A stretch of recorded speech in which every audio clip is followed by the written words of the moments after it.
Why did you decide to do this now? I've been thinking about it a long time. My wife and daughters have been encouraging me to do it, saying, you're not getting any younger, you're getting older. They were kind enough to say you're not getting any younger, and it's time to do it. I wanted more time, more freedom, and we love to travel and have plans for that post-COVID. So I thought maybe we'll look to new horizons. And, you know, I love that phrase, start your own adventure. So it's time that I started my own adventure. And I really wanted to do this on my terms. I mean, if I'd gone on for a couple of more years, I worried, well, at some point they come back and say, well, then we're not going to renew you here. Or if there were, you know, there's been problems, obviously, with all the corporations, you know, in terms of money, you know, layoffs or whatever you want to call it, furloughs. So I just wanted to go out on my terms, and I think I'm doing that now. Listen, I felt like, what am I doing here? But then after I said it, I felt much better. I feel really good. I was going to ask you, did you feel relieved after? Absolutely. Yeah. I think I told you, I got up this morning and I felt a little bit like I had COVID or something else. I was just feeling off, and my head was not stuffy, but just kind of weird. And I thought, I don't feel good. But I came in and I felt a little bit better. And then when I did it, I felt perfect. So it was a big relief. When you did the announcement, you got very emotional. Why? Why do you think so? I've been here a long time. People here mean a lot to me in the city. Yeah. Don't do this again. This has been just an incredible ride. From the very day I started with you, Melanie Lawson, September 13th, 1982, although I did start 2 hours earlier than you did, which counts for seniority.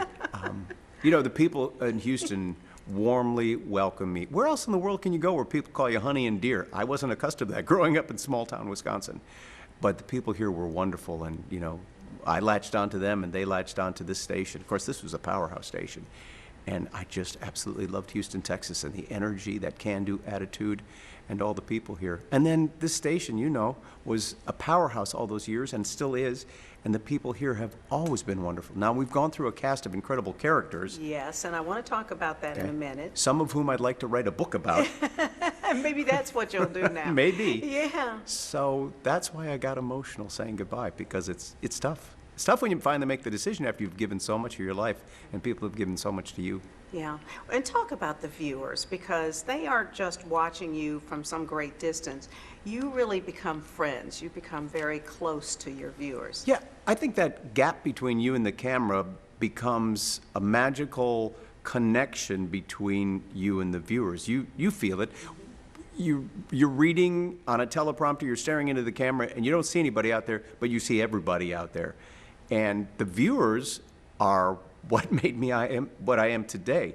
I mean, without viewers, I wouldn't be here. And I've said that often on the air. When we have Thanksgiving Day, I'll say, I'm thankful to you, the viewers, because I wouldn't have been here. They stayed with me. They supported me. And, you know, they also put up with me, because, you know, some of my jokes are a little corny. And Some? Some. Yeah, okay. Many. But the viewers have just, you know, been there. And gosh, you know, you go out in the community and people say, hey, love seeing you this morning, or hey, don't do that again, or, you know, that wasn't funny. But at least you have the connection with them, and people here are great about it. In fact, I was looking at your social media this morning on my way in, and I can tell so many people are reaching out to you and thanking you for what you've done. How'd you feel when you start reading some of those comments? Oh, very emotional.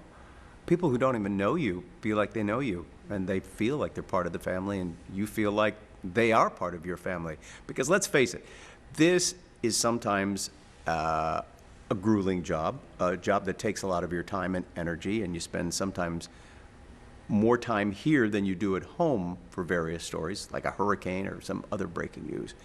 So to have people say, hey, you are part of our family and we will miss you, is just, it's a bit overwhelming. Yeah, and I can only imagine how many people have already been in touch. Why do you think you stayed here so long? You're from Green Bay.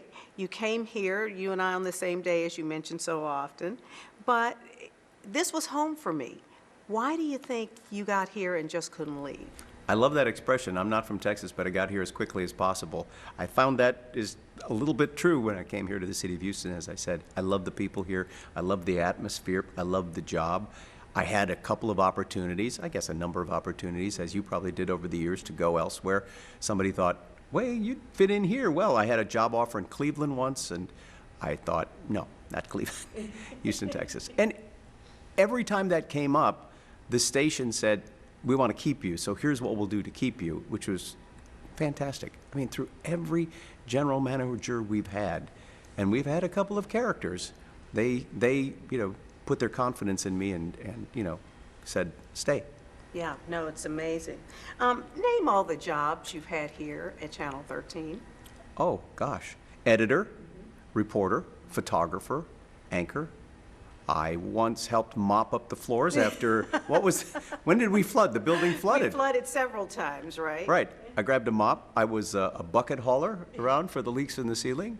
I guess I'd like to say mentor and friend, And certainly co-anchor. Co-anch, yep. And I want to talk about a co-anchor because you've worked with several co-anchors, you and Samika most recently. Describe that. That's really it really is your spouse on TV. It is. It's your TV wife. Yeah, that's It's exactly a delicate balance. You and I anchored the noon show. Was it on at noon? Yeah. It's many years ago Yeah. when we first started that midday show together. And it's a chemistry that you have to build when someone comes on and they're new. But for you and me, we'd had chemistry all along. It was a natural thing. But it is like your TV wife, and you have to balance that.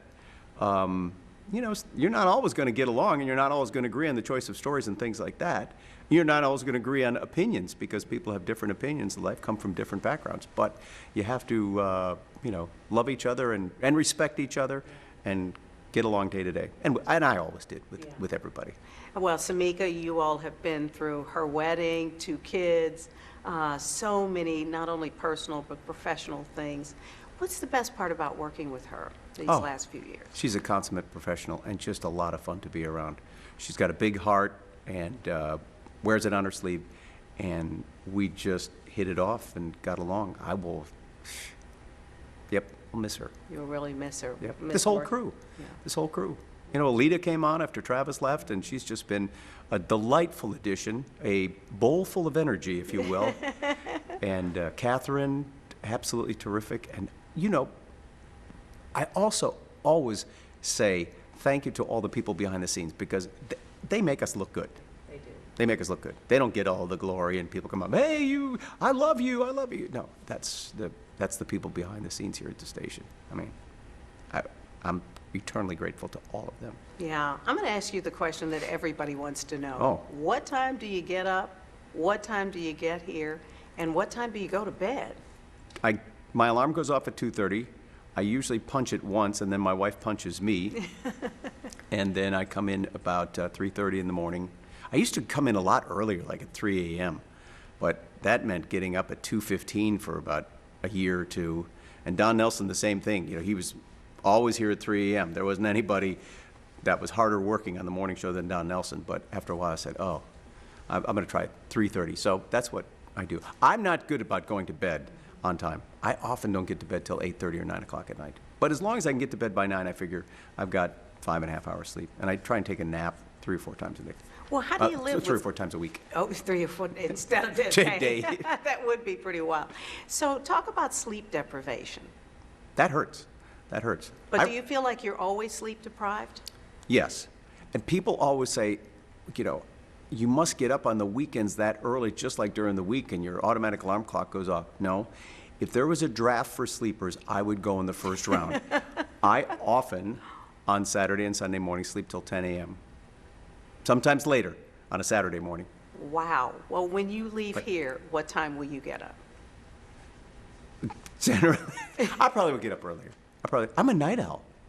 I'm a night owl. Despite being on the morning show all these years, Friday and Saturday night, I often stay up until 1 or 2 o'clock in the morning watching movies or talking with my kids. And they become night owls because they grew up with me. And Brenda's like, please, guys, go to bed. But that's how it is. That's probably why I sleep till 10 o'clock the next morning. That's incredible. So although you work on the morning show all of the time, you're actually a night owl, a secret night owl. I'm a secret night owl, I worked, as you know, the split shift for 8 years, doing the mornings, then I'd leave, and I'd come back and I did the 4 o'clock news. And that was perhaps the most draining experience of my life. I didn't know it at the time because I loved doing it and I loved who I was working with and just everything about it. You know, you get that adrenaline rush, that charge out of doing a newscast, and then I had the opportunity to do two of them, one big one in the morning and then another one in the afternoon. But that was a time in my life that I might have taken some of that back because honestly, there are a few times I don't remember things back then, events that the girls had, you know, when they were younger, which is strange to me, but I was fatigued. You get a lot of opportunities on morning TV that people don't elsewhere. Gina wanted me to ask you about this because she knows as well. Oh. But a lot of things that perhaps we don't get to do in the afternoons, people you meet, programs you get to anchor. Tell me a little bit about that. Has that been the most fun part of this? Oh, absolutely. It's a little bit looser, shall we say, than the afternoon shows. You have a lot more time. Plus, in the mornings, my philosophy has always been people want to go to work, go to school, or wherever they're heading out on the day with a smile on their face, and that's part of it, making sure you prepare them for your day, for their day, and you leave them with a smile with, as I say, that kicker story or just something light or funny. But yes, the mornings have been a time where you can improvise, ad-lib, much more than you can in the afternoon, which are much more tightly scripted shows. And then for years I had Don Nelson. I mean, you know, that was like playing mental calisthenics because that guy, you had to be prepared for anything. He was a genius, an absolute genius. Don Nelson could come up with things on a moment's notice and we would just go with it. And I used to think, how does he do this? He has to be fatigued too, but that brain just went 24 hours a day. Yeah, he's one of those characters you were talking about. Yep, he is one of those characters. Yeah, anybody else? Oh, in the mornings? No, period. Just, you've worked at Channel 13 for 38 years. There are so many characters that have come out of here. Anybody in particular? You've got to talk about Marvin. Marvin Zindler, of course. Marvin Zindler. And his desk used to be near mine. I had that little desk in that little office down the hall, and Marvin's office was right there. And this is when I first got here. And I would hear Marvin, he'd be on the phone. He had a couple of swear words I never heard before. He'd be talking to a car dealer saying, if you don't give that car back to this guy and fix that. And I just absolutely loved Marvin. Because as you know, he would come around your desk and talk that way to you. You could get in these lively conversations, and yet Marvin was as down-to-earth as anybody I'd ever met. He put on this front like he had a big ego and all of that kind of stuff, but he just was a great guy. So that was one character. Dave Ward, what a wonderful human being, and what an incredible anchor, and talk about careers. Yeah. You know, I didn't want to go for 50 years because I could never match Dave Ward. I was going to say, you came up just a little bit short, but that's pretty great. There have been a lot of characters that have gone through this building, and a lot of people behind the scenes. Our viewers probably don't know it, but when I started here back in the early 80s, you know this, we used to have a group of people that every Thursday and Friday, they drank starting at 3 o'clock in the afternoon up in the back. And then they went and put on the news. And they went and put on the news. And I was like, how do they do this? People have been drinking champagne. Yeah. They used to drink champagne, and they'd have a bottle of vodka up there. And they'd just have a couple of drinks. But I had to stay sober, but I know exactly what you're I never did, honestly. But they were behind the scenes. You also have had so many exciting opportunities. I have. I want to talk about the number of times you've traveled out of the country. You said you've been to Italy. How many times? I think 7 times with the station for the papal conclave, for the elevation of Archbishop Fiorenza when he was made Archbishop, for the elevation of the Cardinal DiNardo when he was made a Cardinal, the 25th anniversary of John Paul. Unfortunately, I didn't make it over there for the death of Pope John Paul, but I was there enough times. I sent to Azerbaijan for a story on oil for a couple of weeks. Went on the Pope trip to Cuba for 2.5 weeks. Loved to go back to Cuba. That was one experience there. On the Pope trip across the entire country, when Pope John Paul came and started in Miami and went to South Carolina and hopscotched across the country, I was on the entire trip. So it's just incredible. And you went to cover the astronauts launch. Oh, cover the astronauts launch, yes. Yeah. Scott Kelly, when he launched from Kazakhstan in 2010. First in Moscow and then in Kazakhstan for a week and a half. Fascinating. I've been given the opportunity to do things that other people would just marvel at. And believe me, I don't take them for granted. And I've always thought, wow, I've gotten to do these stories. As maybe our viewers don't know, but when someone else in the station gets a chance to travel and go do these great stories elsewhere, you go, oh, you're a little bit jealous. But then I think back, I got to go to great places that were sort of exotic. You also got a chance to do a lot of things, major events around the city. You and Gina would work together on all these different events. Yep. Talk about that, what Oh. that was like. Oh, the 4th of July, Freedom Over Texas on the Bayou, absolutely loved it. Of course, you and I both love live TV, and I love working with Gina Gaston. She was my first TV wife back in 1992 when they went from the 7 a.m. show and made it an hour at the 6 a.m. And so I absolutely love working with her. It's just a chance to get in front of the people in a fun event that's not a lot of pressure, and except for making the right choices and saying the right things when you're there. Oh gosh, the marathon is one of my favorite things. What a great live event to cover for 3 hours. Mardi Gras, we've done the Mardi Gras parade all those years. There are just so many things. And then just emceeing events, giving speeches, which I'm not very good at. I think I'm That's okay at not emceeing true. events. And auctioneering. I turned into quite an auctioneer at various charity events, and that's part of the way you give back to the community. I've really enjoyed that. All of those things have combined to make this just a wonderful life. The more you talk about it, what are you going to miss most? Oh, the people. People, yep. The juice that I get, the energy that I get here from being with these people who put this incredible product on, I mean, this, pardon me, this thing we do, this pursuit of information, truth, and all of that is just, it's a big deal. It's what it's what we're in this for.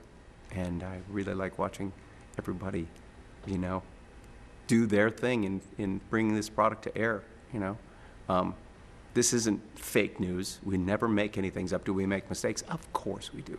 Should we correct them right away? Of course we should, and we have. But as I said this morning, my motto has been, and I think it's the motto of everybody else in here, they may not say it exactly the same way, get it first, get it fast, but always get it right.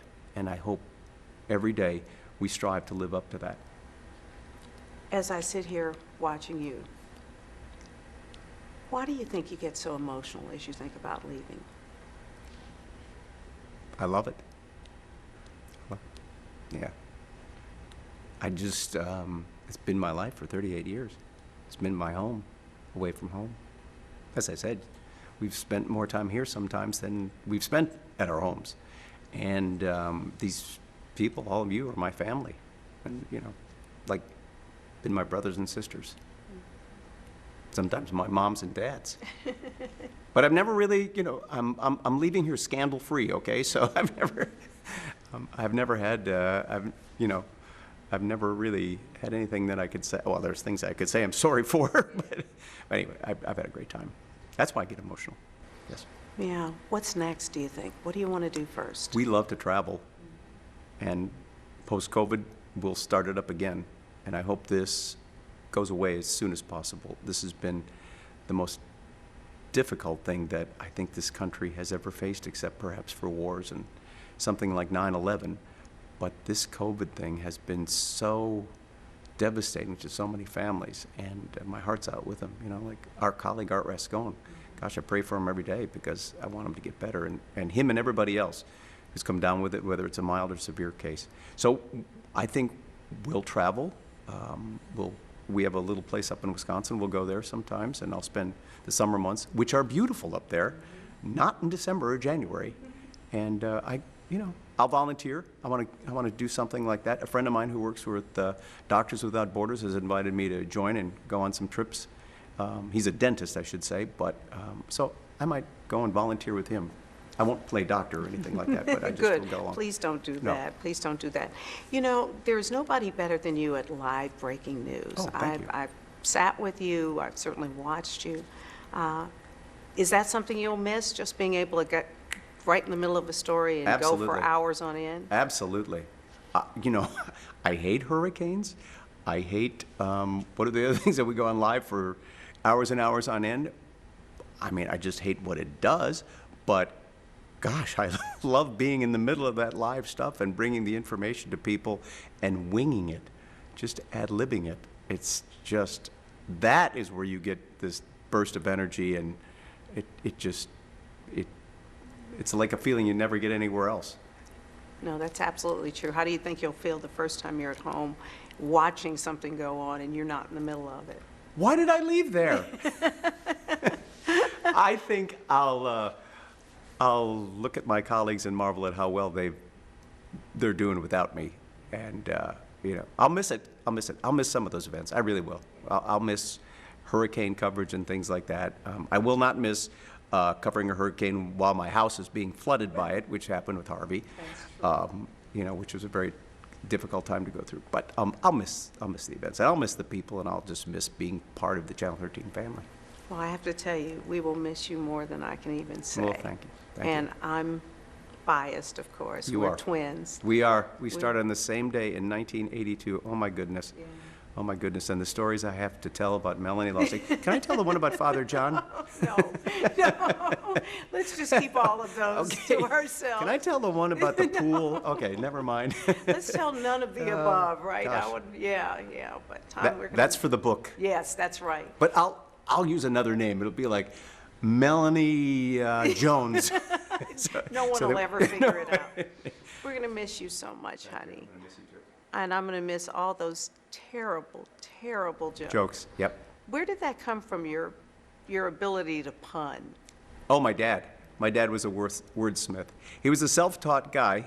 He didn't have a lot of schooling after, like, say, 8th grade or a couple of years of high school. But he loved words, and he used to make us go and get the dictionary. If anybody around the dinner table used a word or didn't understand something, he'd make us go get the dictionary, read it, explain it. And he just loved wordplay, and I sort of came into puns. But one of the funniest things was, I guess I got my sense of humor from my dad, maybe quick wit. My dad was so quick with a line or a joke, just like Don Nelson. And he would sometimes tell jokes over and over or use the lines. And so he had this thing where he'd go, well, we're just going to number them so that we just, when you go 67 and everybody laughs because they've already heard the joke. And one day my brother said 84 and nobody laughed. And my dad said, see, you don't know how to tell it. Is that really true? That is very true. And we just, I think I got it from him. But I do love the wordplay and puns. Well, I will miss that part. I will miss all of those awful jokes. Yeah. And I'll miss You it. did groan a lot on the air. Like, oh every my God, chance Tom. I Oh, got, I God. would say, really? Seriously? But we will miss you so much, Thank you. honey. Thank All you. right, as I say, we can't hug, but we can elbow I know. at a distance. I got it. I'll miss these guys too. Yeah, they're the best. They are. They are the best. All right. Anything else you want to talk about? No, I'm just really grateful for having this opportunity, I said this morning it's a dream job for a kid from small town Wisconsin, and everybody here made it possible, so I couldn't have done it much better. There are things I would have changed.